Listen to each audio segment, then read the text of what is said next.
Man X Eclipse. This one looked promising, you guys. As I'm sure everyone's aware, the game has not seen any progress or updates since 2013, so I think it's pretty fair to say that the project is done. Which is even more of a shame because, I mean, this game played so well. It felt very accurate. I can jump into it at any time, and it plays well. The controls felt super accurate, even though they had to update it at some point. I didn't really feel much of a difference, but yeah, playing through the game, it felt right. Like I was playing a classic Mega Man X game. Now, there were a few problems with controllers at first, and by controllers I mean, third-party peripherals, stuff like gamepads. There were a few issues. But after the latest update, which again was years ago, all those problems were fixed. And a certain stage hazard was also adjusted to be a bit more forgiving? Before I go any further, I should probably get that plot synopsis out of the way. The plot is that another Maverick Revolution is beginning, and X has to go cut that shit out. That's basically it. I have no clue where Zero is during this story, but being that the game was never finished, we'll never find out where the story took place exactly. Sad. Well, this was a demo, so the only playable stage is this guy. Now, I'm not gonna lie, I like this guy's design. And I enjoy the stage, so let's hop right into it.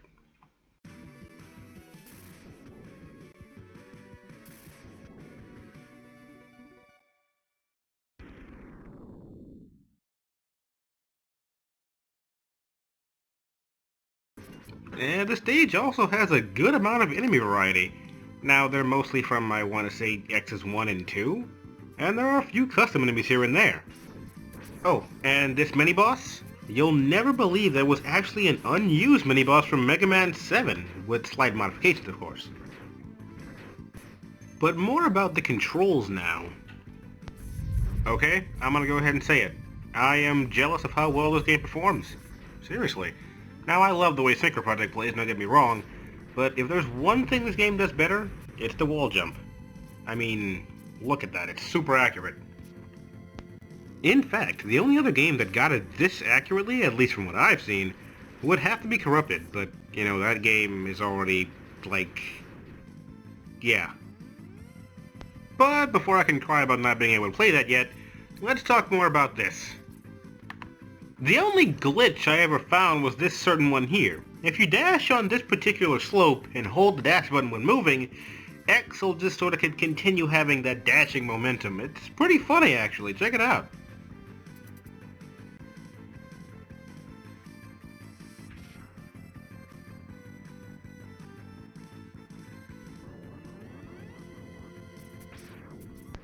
The level itself is pretty average length for a Mega Man X game, which is good. I don't think it's too difficult, and I don't think that it's way too easy. I think it has a pretty nice balance of difficulty. Enemies aren't put in places where it's completely unfair, and overall the level design just feels right for a Mega Man X game. The one common criticism I often hear about this game is that the stage music not fitting very well. But while I can understand it, listen to it for a minute, will you?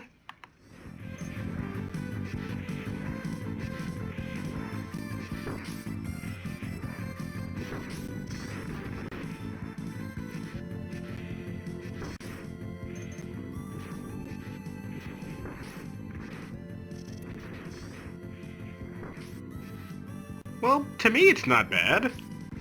Then we come to this part of the level. Now, honestly, I always thought this section was really cool. The way they designed it was really fun to me. But at first, not only could the spikes instantly kill you, so could the lava. And with the way the wall jump works, it's kinda hard to time it, and it was sort of frustrating to some people. So the game was later patched to where the lava doesn't instantly kill you. It was never a huge problem for me, but I can see some people getting annoyed with it. Also, this ending sequence is pretty darn cool.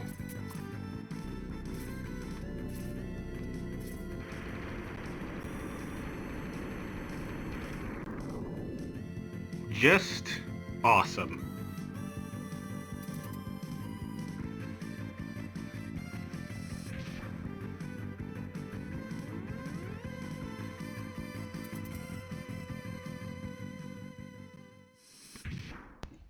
let's be honest here. If you have an E-Tank with pretty much any amount of health in it, you're gonna win this fight.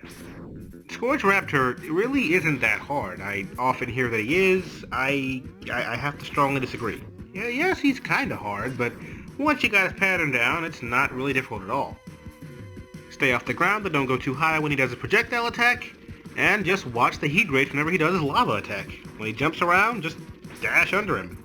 Or you can jump and shoot him, I guess. Really, he's not that hard.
Well, that's all we got of Mega Man X Eclipse.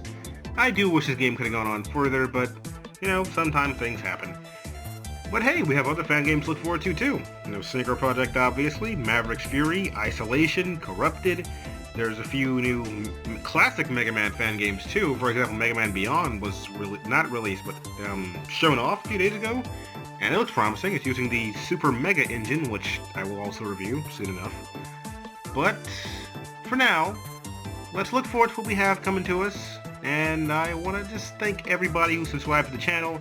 If you haven't subscribed already, please go ahead and do so that way you can catch some Mega Man X Synchro Project updates. And for those of you who've been with me since the very beginning, thank you so much. It means a lot, you guys. I'll try to get back to you as soon as I can with the Mega Man X Synchro Project update. I'm not sure when it's going to be. We don't have too much level-wise to show off, but trust me, we got a lot done, you guys. And I guess that'll end this one. I'll see you guys next time. Thanks for sticking around.